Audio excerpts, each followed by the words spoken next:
Welcome to the March 2019 video where we're covering the new features that will be in the forecast module of Real-Time CEO. We're excited about these features because we think that it gives users more functionality without losing the user-friendly nature of the software. So let's jump straight in and have a look at what is new in forecasting. Now, the first thing that you're going to see is that the default view in forecast assumptions is now set to the monthly view.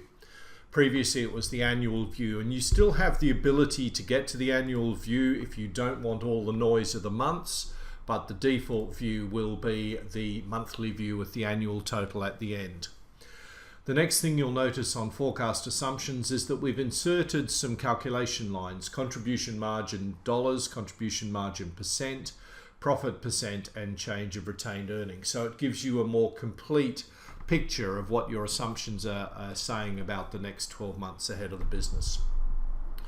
The next change is in direct costs, and predominantly it's how we now forecast direct costs. Previously you would forecast these as a percentage of revenue, but you had one number that would then be spread across the entire year.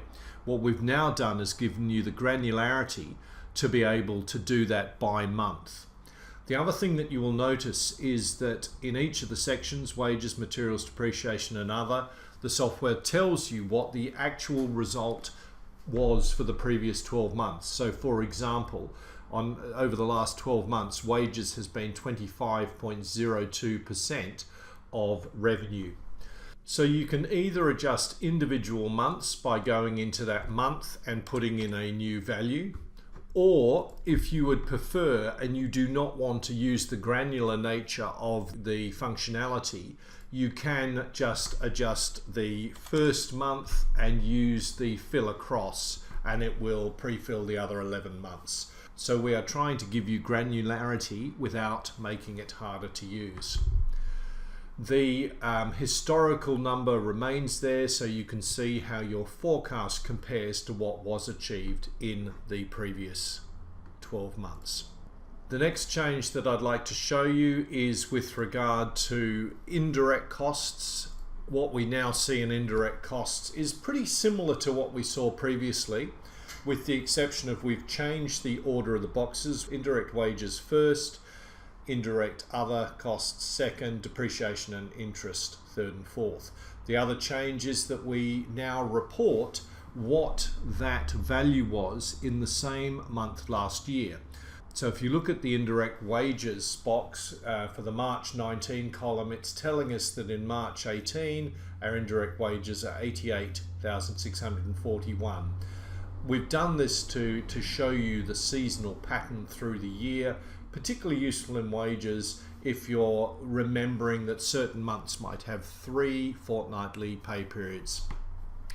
Other than that, indirect costs are very similar to what they were previously. You see the same functionality in miscellaneous, where you've got the same value last year, exactly the same as indirect costs.